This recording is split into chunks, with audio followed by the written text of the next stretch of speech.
President Tsai, esteemed guests, good morning and a warm welcome to each and every one of you. My name is Tracy Wong, and I have the privilege of serving your Master of Ceremony for this important occasion, the opening ceremony of the 74th World News Media Congress. Today, we gather here for the first Congress to be held on this island, and the first in Asia since our last gathering in Bangkok back in 2013. This global event is presented by the World Association of News Publishers in collaboration with Taiwan's United Daily News Group. We're delighted to share that we have an impressive crowd of 950 participants hailing from over 58 countries. And our next 2 days, in 2.5 days, we will be immersed in a carefully curated program that includes 26 conference sessions featuring 78 international speakers. Our purpose here is to deliberate upon the future of news media business in a fast-changing world, and most importantly, to explore models that enable us to preserve and to keep alive the vital independent journalism that lies at the heart of democratic society. And today's session are plenary, and we will be here in this room for the rest of the day for keynotes and to talk about some important big issues affecting every one of us in the news business. And we will introduce you to some remarkable people at the helm of newsrooms and news organizations, and those who are thinking very deeply about our future. During breaks, we invite you to explore our exhibition area where an array of important suppliers await the opportunity to showcase their latest products and solutions, innovation solutions. And tomorrow, the dynamic will shift as we split this in 3 focus tracks. In this room, in room GF, the Media Leaders Summit will delve into the sustainability of the news business, while in room H, the World Editor Summit will look at newsroom issues. And the third track, solution track at the room E, will focus on the suppliers' innovation and solutions, including sponsored breakfast sessions. So make sure that you arrive early to secure your spot. So we recognize that many of you have traveled long distances here to Taiwan, and our gracious Taiwanese hosts are keen for you to explore the vibrant city of Taipei, so beyond these walls of conference hall and hotel. And to facilitate this, we have several special tours on offer, affording you the opportunity to delve into Taipei's history and experience its modern landscape. And we will show you some of the heritage at tomorrow's gala dinner. And the UDN has selected a truly remarkable location, the iconic Taipei Grand Hotel, to showcase Taiwanese culture. So the Grand Hotel, adorned with 14 stories of architectural splendor, this palace looked like a building featuring towering red columns and gilded tiles, and was long regarded as one of the best hotels in the world. It stands as the testament of Taiwan's recent history and cultural heritage. And the Vice President of ROC Taiwan, Lai Ching-de, will attend the gala dinner tomorrow night. So make sure that you have ample of time to pass the security check. So before we proceed with today's business and opening ceremony, I kindly ask for your attention for some housekeeping items. So it is of utmost importance that you carry your badge at all times, as it grants you to social events. And additionally, I encourage you to download the Congress app, ensuring you that you're up to date, well informed about any schedule changes, shuttle bus services, and other essential information. And this will contribute to a seamless and enjoyable experience in the following 3 days. So, before we start, let us take a moment to think back on the tremendous news our newsrooms and journalists have been dealing with since our last Congress in Zaragoza, Spain in 2022. And to help us remember, AP has put together a video of news highlights and great journalism. Enjoy the memory.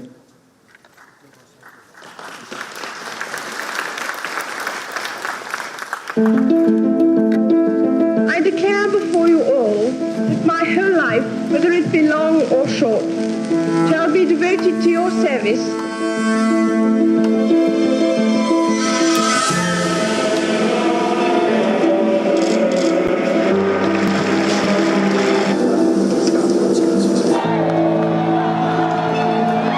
Nosotros no podemos ir a África con el dedo así, ¿no? Tenemos que escuchar su cultura, dialogar, aprender y hablar.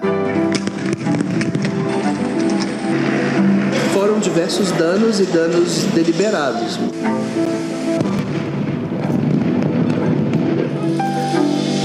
You have to understand we're in war and we need money. President Putin is indicted. He became a fugitive leader. We welcome Finland as the newest member of our alliance. You are reminded that China is a party of United Nations Convention of the Law of the Sea. We are ready to conquer any challenge. We've seen over many months rising violence. I'm here because I'm worried for democracy.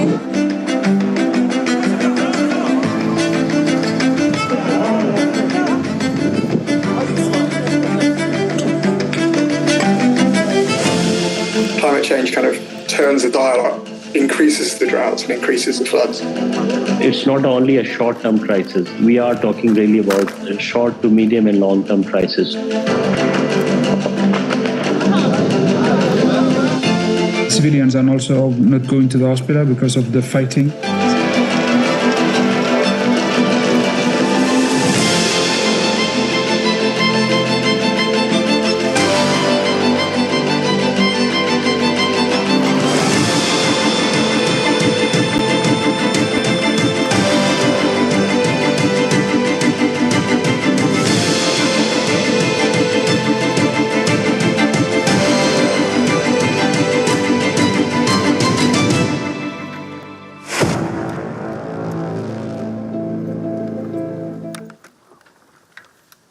Indeed, a memorable year, especially for Taiwan. And now, without further ado, let us turn our attention to the opening formalities of the World News Media Congress. So in the next hour, we shall be graced with opening messages from our two esteemed hosts before hearing from our special guests, including the esteemed President of Republic of China, Taiwan, Tsai Ing-wen, and also the Nobel laureate and CEO of Rappler, Maria Ressa. And then we shall pay tribute to the brave warriors for our noble cause as we honor the recipients of the 2023 Golden Pen of Freedom, one IFRA's most prestigious accolade recognizing press freedom. And now, it is with great pleasure that I introduce to you the President of One IFRA and the President of Spanish Media House, Genio, Fernando Diaz.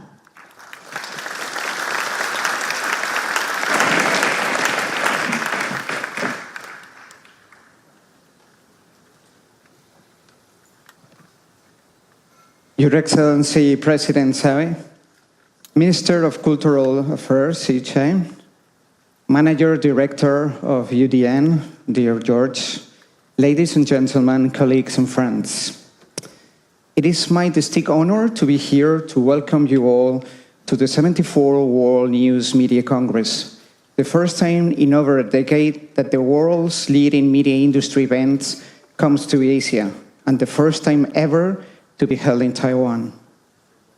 Allow me to pay tribute to our host, all at UDN, especially to the Chairman Duncan, who cannot be with us today, who have stood patiently by us over the past few years as we navigate the COVID pandemic. Among many things, COVID delayed our arrival here by 2 years and forestalled the opportunity for our international guests to experience the warmth and incredible hospitality these shores have been so eagerly waiting to bestow on all of us. On behalf of everyone in the One IFRA family, I am delighted to say that we have finally made it. We are over 950 of us, in fact, from 58 countries as diverse as Argentina, Canada, Botswana, and New Zealand. I encourage you all to experience the wonderful city of Taipei, our home for the next few years, and to make the most of this tremendous country and its amazing people. We, of course, arrive here at the moment of great importance for Taiwan, the region, and indeed the world. The relationships between the Republic of China and the Beijing authorities has made the front pages across the globe on numerous occasions of late. Tensions have been rising significantly, and the geopolitical situation has this country, its people, and indeed all those who care for democratic way of life very much of a high alert. One IFRA is built on the values of independence and democracy.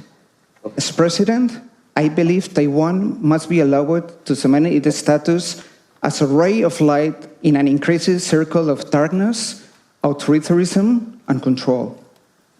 The historical, cultural, linguistic, and spiritual ties will forever remain between the Chinese mainland and this island.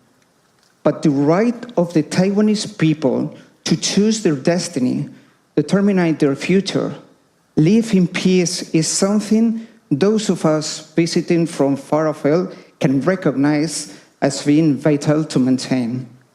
Presently, this right is being challenged to unprecedented levels, but determination to protect, preserve, and nurture hard-won freedoms is something we can all identify with. Unfortunately, we also arrive here at a moment of a great challenge for the press in many parts of the world. Much remains to be done to safeguard freedom, dignity, and human rights for all. Over the past, we have seen the increased use of lawfare to silence the independent press worldwide, the abuse of judicial system to exert pressure and censorship, deter critical reporting, and silence courage individuals for speaking truth to power. We all appalled by the figure of over 360 journalists currently in jail around the world.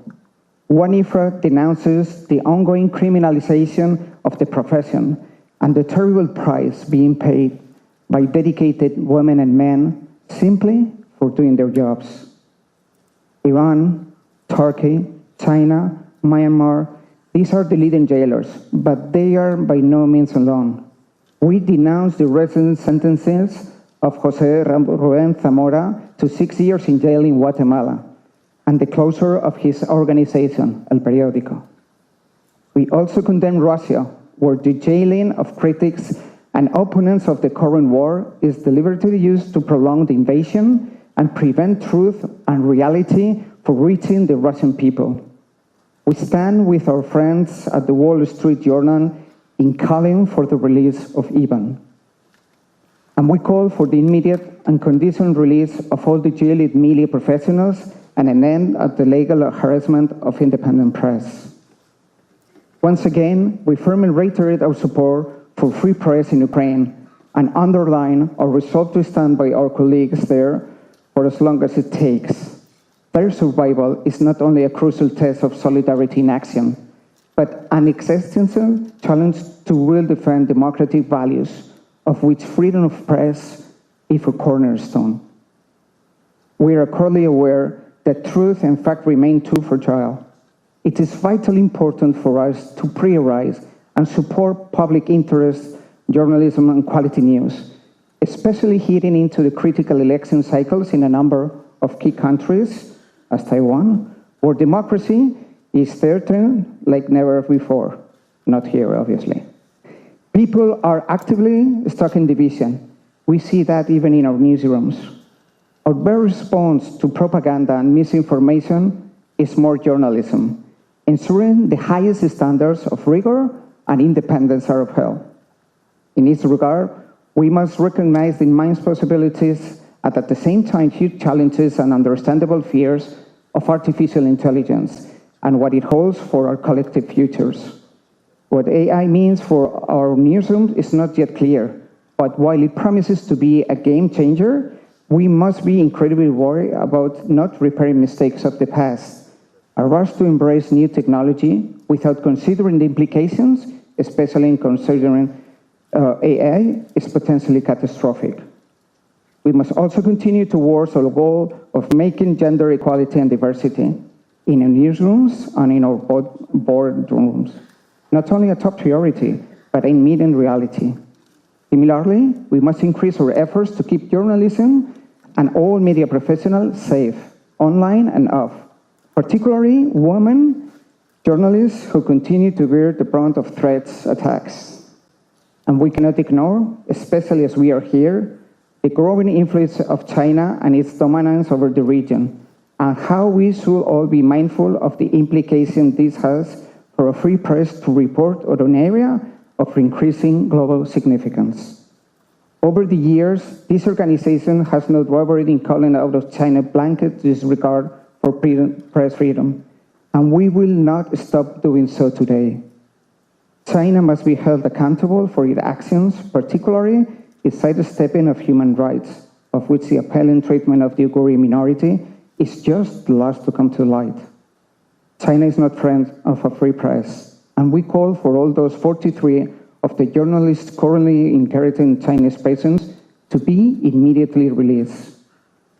And we reiterate our global community support to the 5 Chinese Golden Pen laureates since 1995, Jimmy Lai, Li Changping, Chi Tao, Gao Yu, and Dai Qing.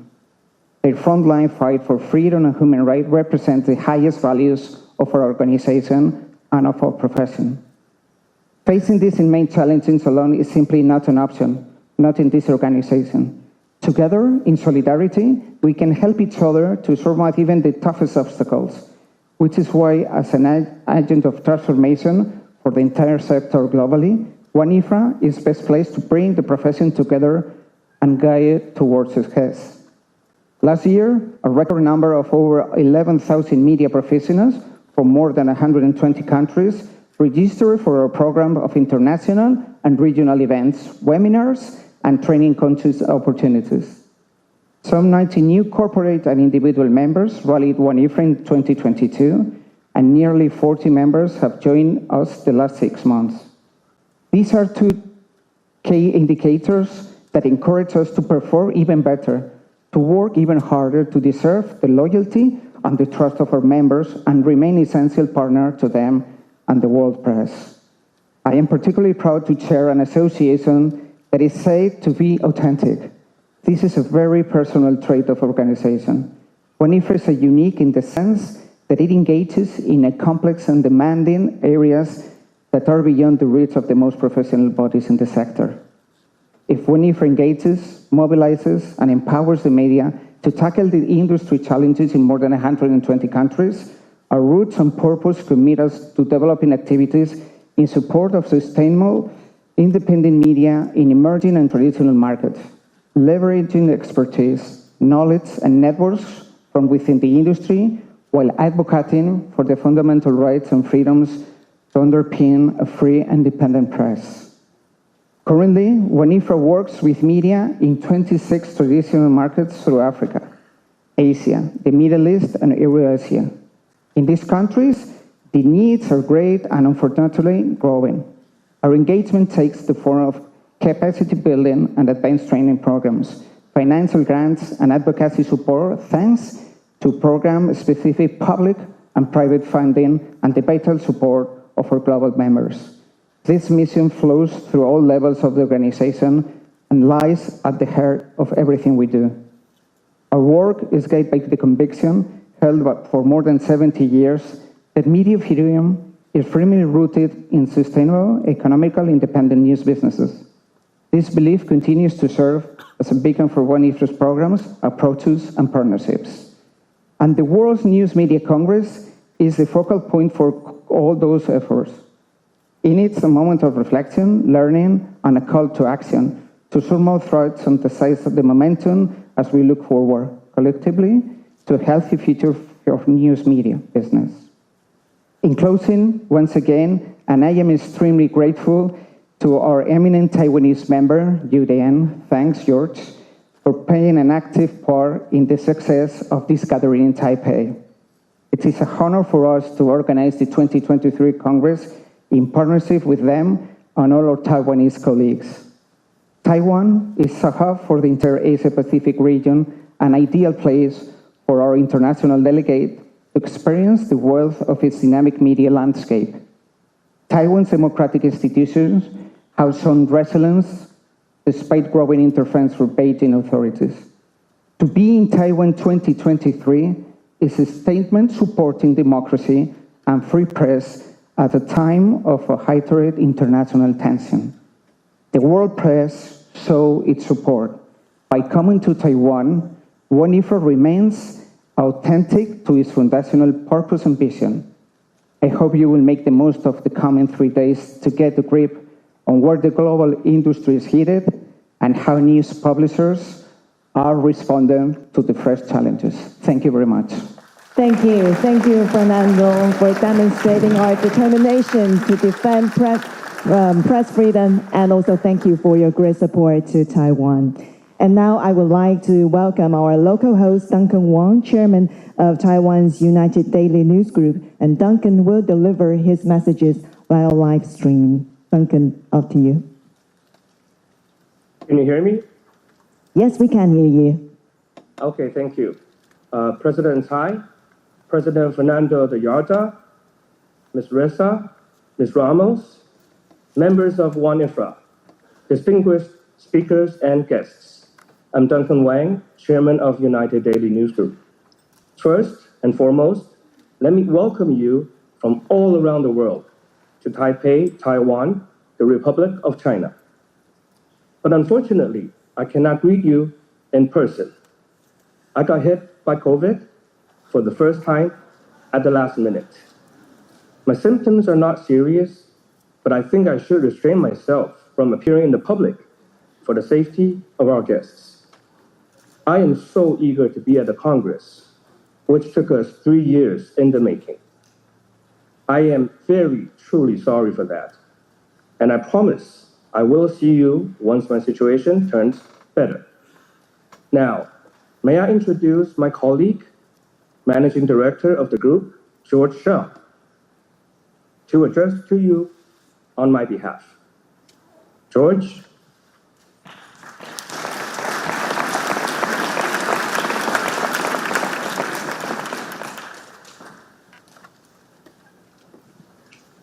Okay. Thank you, Duncan. Let me assure you, that was the real Duncan Wang. It was not from generative AI. And he was streaming live from his Taipei residence instead of Caribbean islands. He's really, truly very, very sorry that he can't be here this morning, but he promised he will show up once the antigen test says yes. Okay, I'll read remarks prepared by Duncan on his behalf. First and foremost, of course, let me welcome you from around the world to come to Taipei.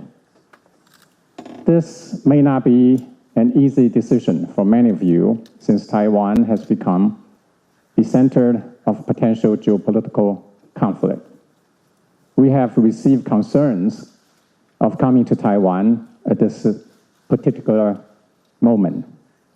But despite all the talks, articles, forecasts, reports, or even rumors about the safety of being in Taiwan, here you are, traveling thousands of miles to come to see us. We really appreciate this from the deepest of our hearts. The Congress was set to be in Taipei 2021. It was postponed because of global pandemic. And it has been 10 long years. The Congress is back in Asia since we last met in Bangkok. We are very excited and looking forward to seeing Asian perspectives in the global media landscape. So, this Congress is really very unique in time and in location. In the past 75 years, since the birth of One IFRA, press freedom has been our utmost concern.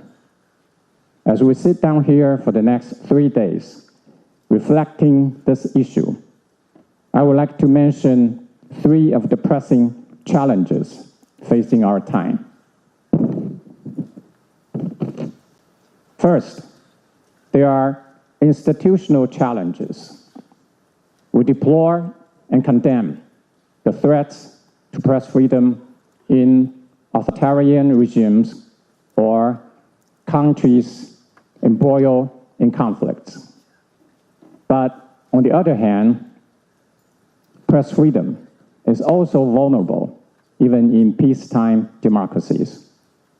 We have witnessed populism jeopardizes press freedom in many democratic societies. People in power sometimes use disinformation or fake news to evade supervision. Governments even use media supervision mechanisms to restrain or weaken the ever-important fourth estate. How press freedom can be genuinely upheld in any institution remains to be our primal pursuit. The second challenge facing the press freedom is that of technology. When technology advances in warp speed in the past 3 decades, we assume that idea of free market of information will enhance the quality of democracy. It does, to some extent. Regimes can no longer control the flow of information. But technology advances also create traps and loopholes. Search engines and social networks brought both answers and questions about their contribution to democracy. Now the rapid development of AI comes upon us before we even understand fully what it is. When the relationship of genuine press freedom and the quality of democracy is being critically examined, where might such further tech advances lead us? The third challenge is sustainability. The United Nations 17 Sustainable Development Goals aim to find solutions for climate change, poverty, and inequality in gender and human rights before 2030. They should be the high goals of our content as well as our workflow and business model. We must act as advocates or even pioneers. These are the key challenges facing our media colleagues. Fortunately, as you can see, this year's Congress agenda is diverse, relevant, and in-depth. I sincerely hope that everyone finds inspiration and that you return home with potential solutions. Lastly, I want to thank President Fernando, CEO Vincent, and the One IFRA team for the excellent work of organizing the Congress. On behalf of United Daily News Group, I'd like to thank each and every one of you for attending Taipei Congress and wish you all the joyful stay in Taiwan. Thank you. Thank you. Thank you, George. Thank you very much. And our best wishes to Duncan. Get well soon. We hope to see you here. Thank you very much. Our keynote speaker is probably the best recognized journalist and press freedom advocate on this planet. She's an embodiment of journalistic courage and a beacon of inspiration to us all. She has a string of awards behind her name for her extraordinary service to journalism and society, including One IFRA's Golden Pen of Freedom in 2018. In 2021, she received the highest accolade, the Nobel Peace Prize. Please give a warm welcome to the exceptional CEO of Rappler, Maria Ressa.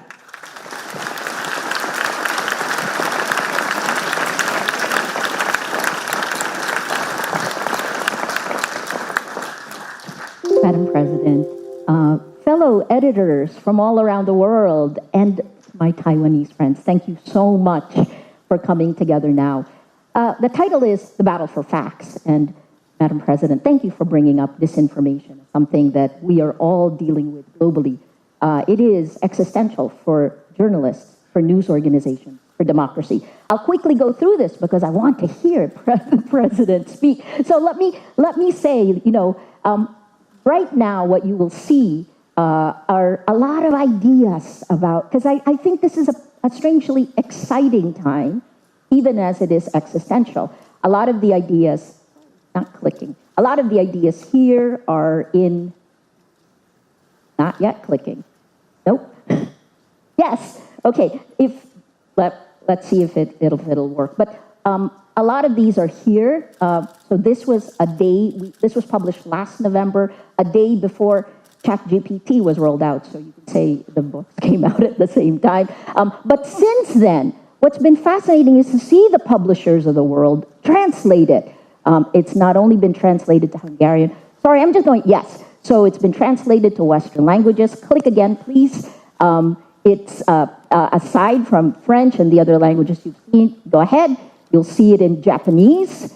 You'll see it in, next one, keep going, Korean, and click again, just this month in Taiwan, in Mandarin. In Mandarin here in Taiwan. Let's go one more time. The goal is the same. Let me just summarize this in one slide, this 300-page book. I wrote 400 pages. My editor cut 200. He said it was too geeky. So what is it? Click again, please. It's about courage, because this is what it demands from all of us. The courage to change for power.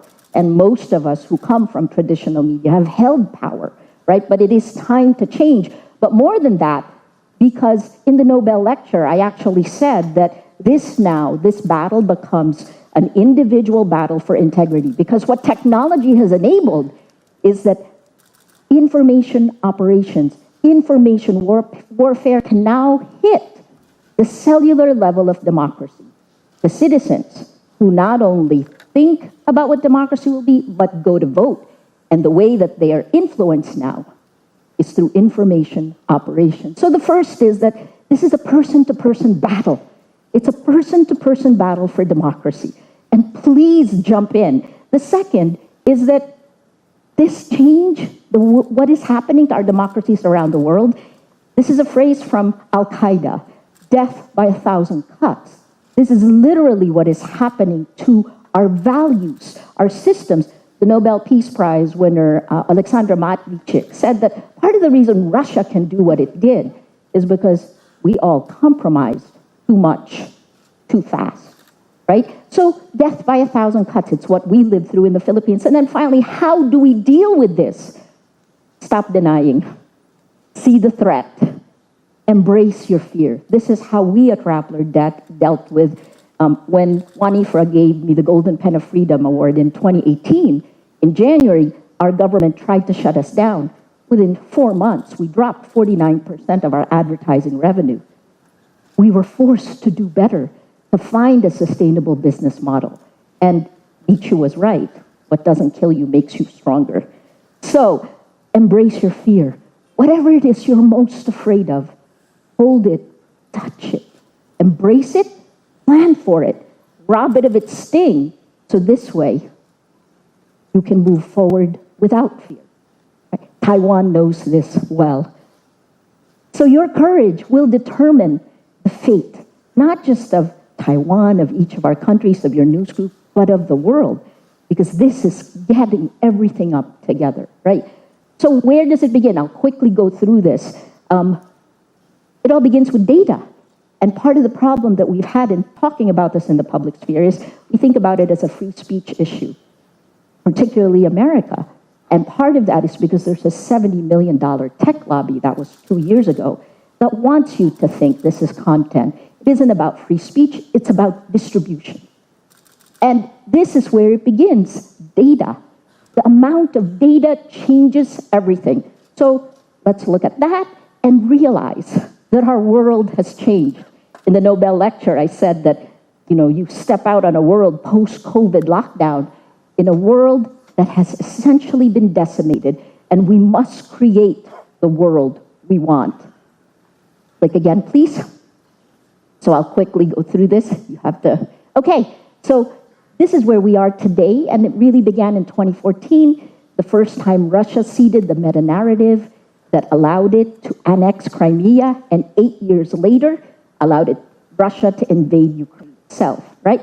2014 was also when Marcos, the information operations that changed Marcos from a kleptocrat to the Philippines' greatest leader, that was when it began, right? We tracked it back to that.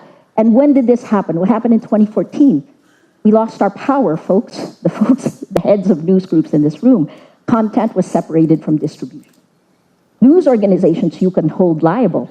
Your friend can criticize, but he's also legally liable. We are legally liable. When tech took over, it abdicated responsibility for protecting the public sphere. That's the fundamental challenge there. And here's the other part. It wasn't until 2018 that we figured out, and this is an MIT study, that lies in these social media companies, at that point, American social media companies, spread 6 times faster than the really boring facts we spend our careers as journalists trying to make interesting, right? So if lies spread 6 times faster, that's a fundamental value shift. Think about it like this. If you tell your child, lie, I'll reward you. Keep lying, and I'll keep rewarding you. This is the world we live in, and almost everything we write about are part of the cascading failures. Because if lies get wider distribution, then the checks and balances of a democracy cannot survive. And that's part of what's turned the distribution system. In many countries around the world, most people get their news now from social media. The Philippines, 100% of the Filipinos on the internet are on social media. Facebook is our internet, essentially, right? So that has turned it into a behavior modification system. Much of what we've written actually looks at it again as content, but think about it like this, and I'll show you an example.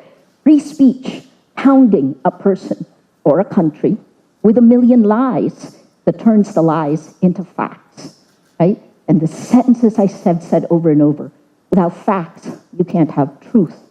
Without truth, you can't have trust. Without these 3, we don't have a shared reality. We cannot have democracy. Al Gore, who I spoke with a month or so ago, said that you cannot solve the climate crisis if you do not solve the democracy crisis. And that begins with the battle of facts, with our battle. Okay, so let's move to what was mentioned earlier. This isn't our first time dealing with something like ChatGPT, generative AI. We have dealt with the problems of AI, but let me quickly just remind you, right? Every time you post on Facebook, machine learning comes in and takes every post you have and creates a model of you that knows you better than you know yourself. It has all your friends, your financial dealings, everything you've posted, right? That machine learning then, that model is then picked up by AI, artificial intelligence, and that becomes the motherlode database that is used for micro-targeting. Micro-targeting is not the same advertising that we used to use in media, right? Now, replace the word clone. Sorry, I gave away the punchline. Replace model with clone. And that's what is pulled together by artificial intelligence. Did you give permission to these tech companies to clone you and to own you? That's a basic question. And then what happens is geopolitical power has stepped in to actually use this against us, right? Imagine if someone goes around, I go to a psychiatrist and say, this is my deepest, darkest secret. Then my psychiatrist goes around and says, who will pay the most for Maria's deepest, darkest secret? It's for sale. No wonder the corruption of our information ecosystem leads to the corruption of our democracy. But That's the first time, right? Part of the reason that happened is because democratic countries, the United States, the EU, Taiwan, didn't put up laws to protect us. Not a freedom of speech issue, but a safety issue, right? And we didn't learn the lesson in November when generative AI was rolled out. Look at, this is one of the least regulated industries globally. Essentially, we think about them like a drug industry. I give this side of the room drug A, and then I give this side of the room drug B. Oh, you people with drug A died. I'm so sorry. And then they keep testing in real time on real people.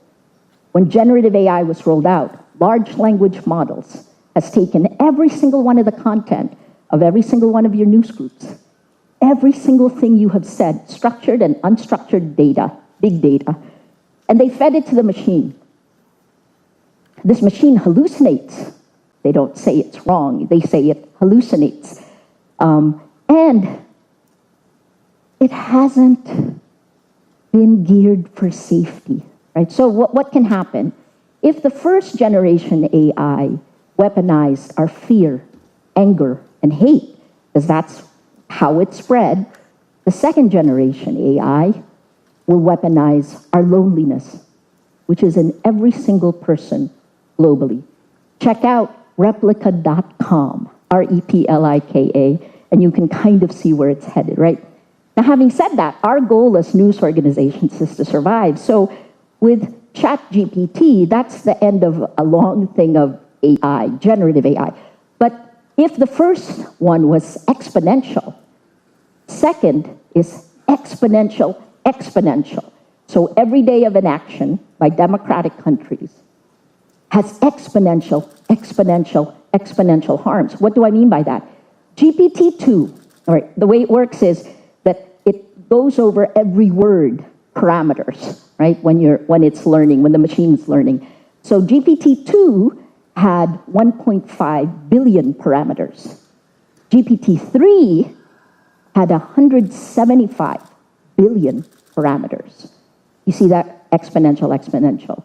GPT-4, which was just rolled out, has 1 trillion, but again, not confirmed, and GPT-5 will be rolled out before the end of the year, right? What that means is that it is moving so fast that we can't control it.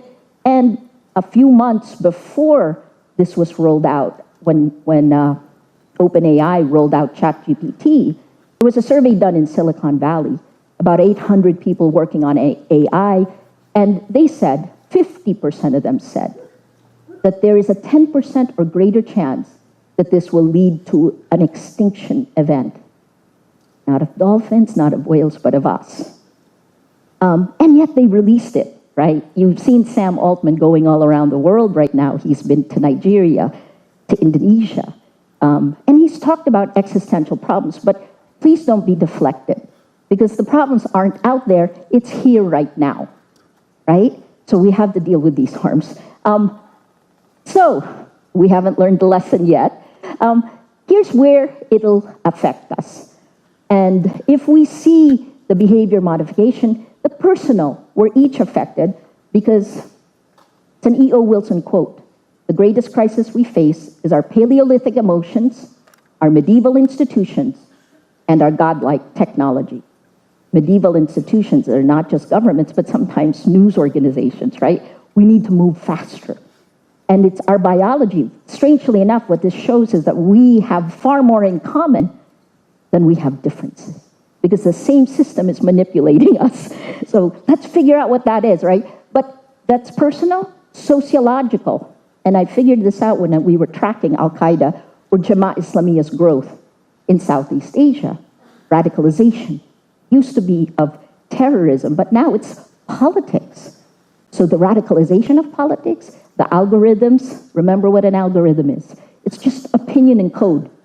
Some tech person decided that they're going to create 1 million of you and just keep replicating. And if that's a bad algorithm, then the impact is magnified, like the exponential, right? So sociological, in societies, we behave differently than we would as individuals. And this is the ASH conformity studies from the 50s, the Milgram studies where people, good people, will actually apply electric shocks if they're given permission. That could kill somebody. I can go over those studies later. But the third one is the one that's scarier for me, which is our kind of emergent human behavior. This is changing who we are. It's mildly addictive, higher levels of oxytocin. It's triggering your emotions. If you're perpetually angry, are you angrier to your family? What does this do to our kids, right? How does meaning happen? How do we shape our values? So emergent human behavior is something that we can't tell from where we are today. So we're heading off into the abyss. And where this means is that if you don't have integrity of facts, you also can't have integrity of elections. There's a reason why we are electing illiberal leaders democratically, globally, and why those illiberal leaders, like in our country, when President Duterte gained power within 6 months, he was able to crush the institutions of democracy from within. And then they don't stay in their countries. Look at Belarus. Would it be a democracy today if it didn't have help from Russia, right? And certainly look at what happened over the weekend. Kleptocracy Inc. is coming, right? Okay, so I have 3 minutes left. That's a lot to do in 3 minutes. I'm not going to leave you with this kind of, this is where it started in 2016. I'm going to quickly power through this. This is the map of, it's a network map of the group that carried out these attacks, both on journalists, human rights activists, opposition politicians, right? It's the same network and so completely mimetic that it is very hard, right? So this is the kind of stuff, after we rolled out the weaponization of social media series in 2016, all of a sudden, I keep getting things like this. Don't drink anything for the next few slides. Then, you know, I have eczema, which is very dry skin. I've grappled with it with my whole life. This is my 37th year as a journalist. Well, they made it worse, look worse. And then they did this. I told you not to drink or do anything, right? It's the kind of dehumanization that was used in Nazi Germany. It's a dehumanization that led to the assassination of Daphne Caruana Galizia in Malta. And sadly, I'm not alone, right? I was getting 90 hate messages per hour. And what do you do if you're the journalist? Do you respond to this? It took months before Facebook took it down. But keep going, please click. This is a Facebook page, Vogue PH, and you can see they took it again, and they pulled up the nickname they used for me as Scrotum Face. I used to be embarrassed, but you know what? You need to know this is what is happening. Women journalists in 2017 in the Philippines were attacked at least 10 times more than men. I'm not alone here. 2021, UNESCO did this study that showed 300-page document that women journalists all around the world have to deal with this. Click, please. 73% experienced online abuse. 25% of that received physical violence threats. In the Philippines, by 2018, we had to raise our security 6 or 7 times. By 2019, when I kept getting arrested, you know, I had 10 arrest warrants starting 2019. We increased security. And then finally, this is the one, online. Go back, please. Online violence becomes real-world violence. In my Nobel lecture, I said, online violence is real-world violence, right? Okay, so click, please. This is the UNESCO report, and they found that 60% of the attacks against me, big data case study, were meant to tear down my credibility. Didn't work, thank you. But 40% was meant to tear down my spirit. Because these types of attacks are meant to force you to step back, take yourself out of the loop. They're doing this to women journalists, women researchers, women activists, women politicians, right? Straight across the board. So don't let them, right? Click again, please. I am out. Let me end with a few things here. This is the election integrity partnership there were. This is what happens when it leads to violence, right? Bottom-up attacks. It takes roughly a year for information warfare to come out into real-world violence.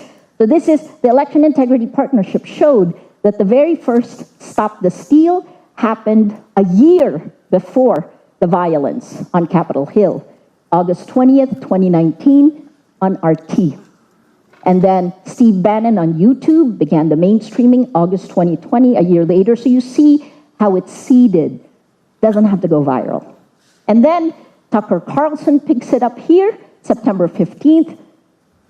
QAnon drops it, October 7th. President Trump then says it top down, right? So that's what happened. The people who did this study, this is what happened to them. Click. Just recently, those researchers are now facing legal suits in the United States, right? So what's happened to us is coming for you in the West, folks. And let me just take 2 more minutes, Madam President, which is, what do we do? How do you rebuild trust? And, click again, please. I want to show you what not to do. Apologies, Rasmus. This is something that we've pointed out, a trust survey.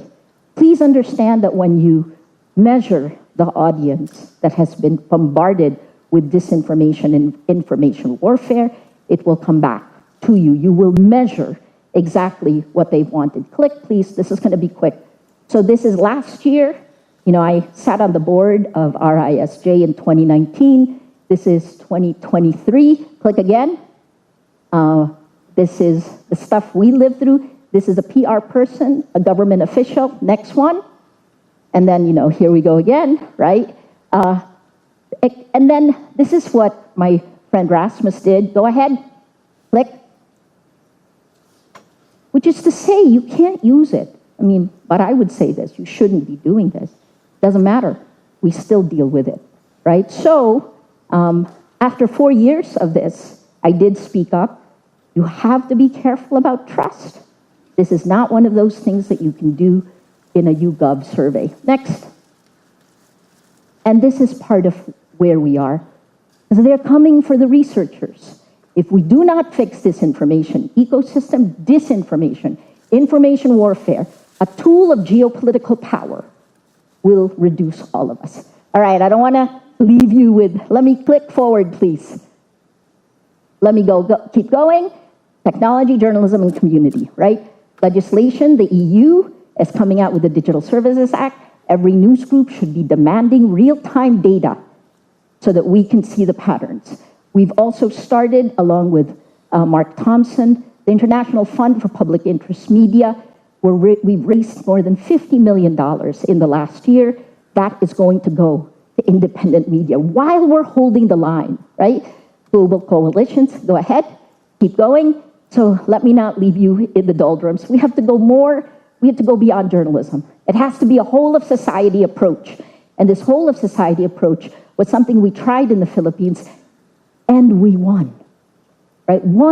Yes, President Marcos still won, elected overwhelmingly, but we took over the center of the information ecosystem. Because in the long term, it's education. In the medium term, it's legislation. All of these take years. And if you face jail like I do, like I still do, when you need to ask for permission from the Supreme Court to travel, you have to keep trying what to do right now. So this is almost 150 groups in the Philippines. Facts First PH, an influencer marketing campaign for facts. The first time 16 news groups worked together in terms of a full layer pyramid, a data pipeline cutting through. Jing Reyes, who received the award last year, headed ABS-CBN. What we did is we said every news group has a quota on fact checks, but they don't spread on social media because they're too boring. So the second layer is important. Mesh, 116 civil society, business groups, the church kicked in, cartoonists, they all came in and their task was every day you have to share those boring fact checks, but you have to do it with emotion. And what we found was that inspiration spreads as fast as anger. So our influencers, please don't ever call a journalist an influencer. Inspiration spreads. Last, the universities and research groups, we processed the data on the back end, gave it to them, and every week they told our people who was being manipulated and who was winning. And the last one, critically important, you don't have integrity of facts if you don't have rule of law. Sorry, the other way. You can't have rule of law if you don't have integrity of facts. So our lawyers kicked in for the first time, and they were far more aggressive than those exhausted journalists at the bottom. I'll leave you with this. Click, please. Yeah, we use cartoonists, filmmakers, left brain, right? We cannot do this alone. Click again. This are the neighborhoods, the communities that formed. This is when we looked at the data. Click again. And what we found was that everyone who was part of this initiative grew because we did a data-driven approach that you move from here, these three quadrants at the bottom here, to here. Every single news group grew last. This is what happened. The partners are blue and orange. The boundary spanners, the yellow is the reach, right? Visualized in data. Finally, last one. Keep going. Keep going. 10-point action plan, stay at a high level. Nobel laureates, about 300 of us, along with civil society groups, said that this is what we need to do. Stop surveillance for profit. 2, stop coded bias. Because if you are marginalized in the real world, you are further marginalized online. And then finally, 3rd, all of us in the room, journalism as an antidote to tyranny. Your courage determines the fate of humanity today. Taiwan has elections in 2024. So does the EU, so does India, so does Indonesia, so does the US. The clock is ticking. We must act now. Thank you. Thank you. Thank you, Maria, for your powerful and important message. Thank you so much. Thank you. And now it is a great privilege and honor to introduce you to the President of the Republic of China, Taiwan, Tsai Ing-wen. President Tsai is Taiwan's first female head of state and also the first female head of state in Asia, and she was not born in a political family. President Tsai has been in office for 7 years and was first elected as president in 2016 and being re-elected in 2020 with the highest vote total in Taiwan's history. Ladies and gentlemen, please welcome President Tsai onto the stage.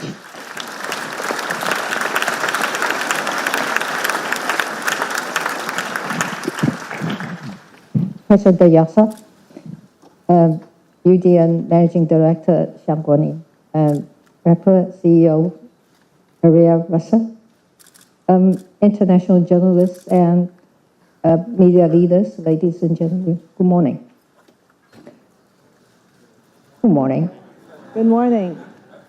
I think you have to bear me for about 10 minutes after this wonderful speech by Maria.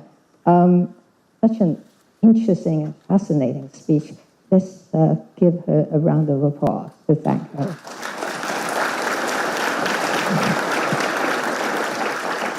And it is my pleasure to join you all today.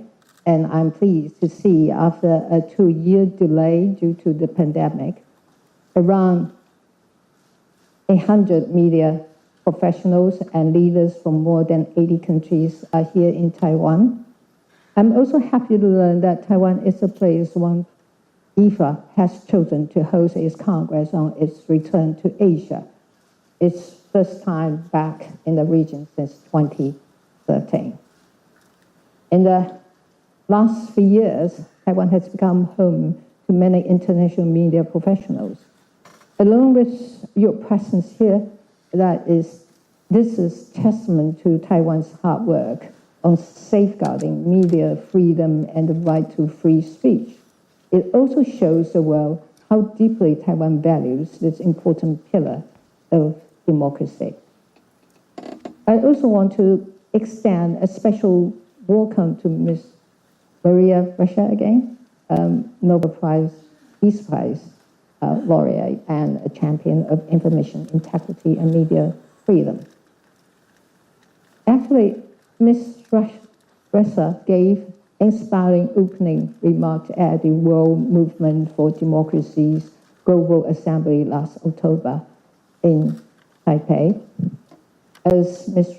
Ressa eloquently put it, we are at the last 2 minutes of democracy, and if we don't have integrity of facts, we won't have integrity of democratic processes like elections. And he repeated that today. And this is the very reason we are gathered here today. Events like the World News Media Congress give us the platform to discuss important topics, such as the media's relationship with generative AI, how to form relationship with digital innovators, and tackle the challenges posed by disruptors, and how to sustain professional journalism in this fast-changing digital environment. I am also pleased to learn there will be a working lunch to celebrate the success of outstanding women newsroom leaders. Taiwan has been rated as one of the freest countries when it comes to press freedom. In Freedom House report on freedom in the world this year, Taiwan scored 94 out of 100. It was rated as free in the region. Under the civil liberty category, Taiwan received a perfect score for freedom of expression and belief. Its news media is described as, quote, generally free, reflecting a diversity of views and reporting aggressively on government policies, unquote. According to the Economist Intelligence Unit's report last year, Taiwan ranked as the leading for democracy in Asia. This year, Taiwan also moved up 3 spots to 35th out of 180 countries in the latest World Press Freedom Index by Reporters Without Borders. This achievement is the result of sacrifices made by democracy advocates during Taiwan's authoritarian era and decades of hard work from our government and members of our vibrant civil society. However, in recent years, there have been authoritarian forces targeting this freedom we have worked so hard to achieve. There are constant attempts to extend influence on the Taiwan media environment. There are also well-funded, large-scale disinformation campaigns, making extensive use of internal and external propaganda to influence Taiwan's democracy. The freedom of the net, media, and social media enjoyed by Taiwanese citizens are being utilized to erode Taiwan's democracy. According to the varieties of democracy that DDEM project from Sweden, Taiwan has exceeded every other country in the world on the amount of false information other governments disseminate within its borders for 10 years in a row. The goals of such disinformation campaigns are multiple. They seek to further polarize our society, pitting citizens against one another. They also attempt to corrode trust in the democratic institutions and government officials. In addition, they aggressively promote the narrative that democracy is chaotic and inefficient. Therefore, a less democratic option should be adopted. Such disinformation campaigns have become one of the most difficult challenges for democracies like Taiwan. The rise of AI has benefited us all, but it also allowed disinformation to be generated and distributed at an unprecedented rate. This makes deterring disinformation much more difficult. The question then is, how do we counter disinformation while safeguarding the right to free speech? This means a democracy has limited means to deal with disinformation campaigns for concern of causing harm to the freedom of speech. Instead of limiting, restricting, controlling, or even prohibiting the free flow of information, we have to respect people's rights and give them the opportunity to make their own decisions as to whether a particular piece of information is to be believed.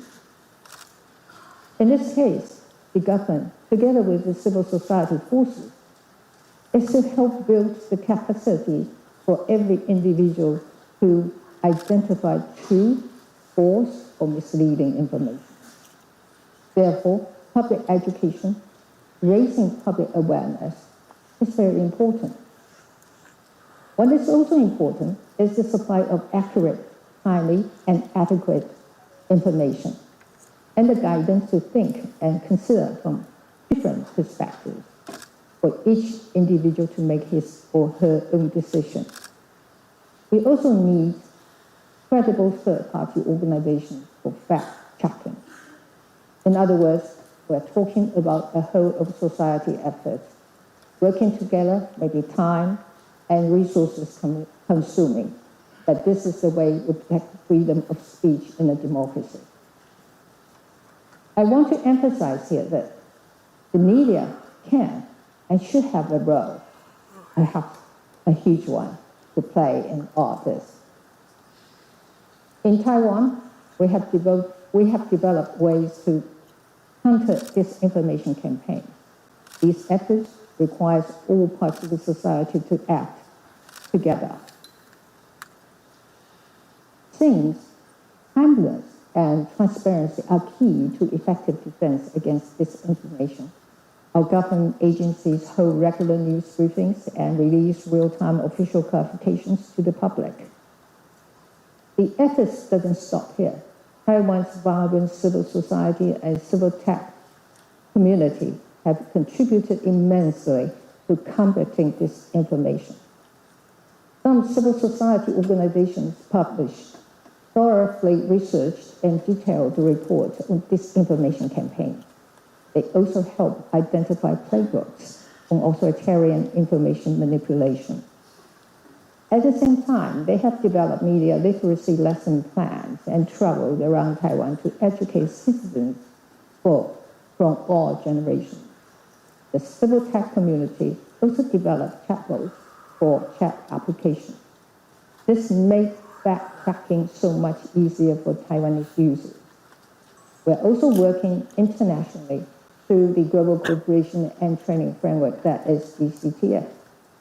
This is a platform that allows Taiwan to share its expertise on relevant issues with democratic partners from around the world. In the past few years, Taiwan has held media literacy workshops with countries such as the United States, Japan, Sweden, the UK, and Italy. And we are expanding the locations where GCTF workshops are held. Through these efforts, Taiwan has been sharing its experience in combating disinformation with our international partners and friends. But this is not the only issue to which Taiwan contributes in the region and the world. The maintenance of regional security has been a significant part of Taiwan's overall government policy. We are fully committed to collaborating with our neighbors and democratic partners to prevent armed conflict in the Taiwan Strait, as well as in the East and South China Sea. Taiwan has also launched initiatives to make its military better prepared for both present and future challenges. These initiatives are meant to maximize Taiwan's self-sufficiency and preparedness, and to demonstrate that we are willing to bear our share of the burden and do not take our security partners' support for granted. Taiwan will never seek military confrontation. It has been working for peaceful, stable, predictable, and mutually beneficial coexistence with its neighbors. But it will also defend itself, particularly working diligently to counter disinformation campaigns when its democracy is threatened. close my talk today, I want to reiterate the fact that media freedom and information integrity affects us all. And this information directly influences our way of life. Coming together to discuss the most pressing issue facing the industry and democracy is what we should be doing now. Lastly, I hope you have a productive Congress, but please also enjoy your time in Taiwan and take some time to experience our culture, scenery, and of course, delicious food. Now, I also want you to have the opportunity to meet with our friendly people as well. And I want to thank you for coming to see us in Taiwan. Thank you. Thank you. Thank you, Madam President. Thank you. Due to other obligations, President Tsai will have to take lead. Please put your hands together and once again, 再次掌声，谢谢蔡总统及莅临今天的大会。Thank you once again for taking time to attend this important Congress. Thank you very much. It has been an honor and privilege to have you with us today and have such high-level start to our deliberation to our country. Thank you. President Tsai has a country to run. Thank you very much for taking time with us today. Thank you so much. And now, to the cornerstone of one man's work, drawing attention to the very real struggles of our community and to make sure that the public is informed and let's empower our hope to account. As journalists, editors, and publishers who have sacrificed much for the cause of press freedom with the annual Golden Pen of the Award. And this whistleblowing is a sobering reminder of challenges we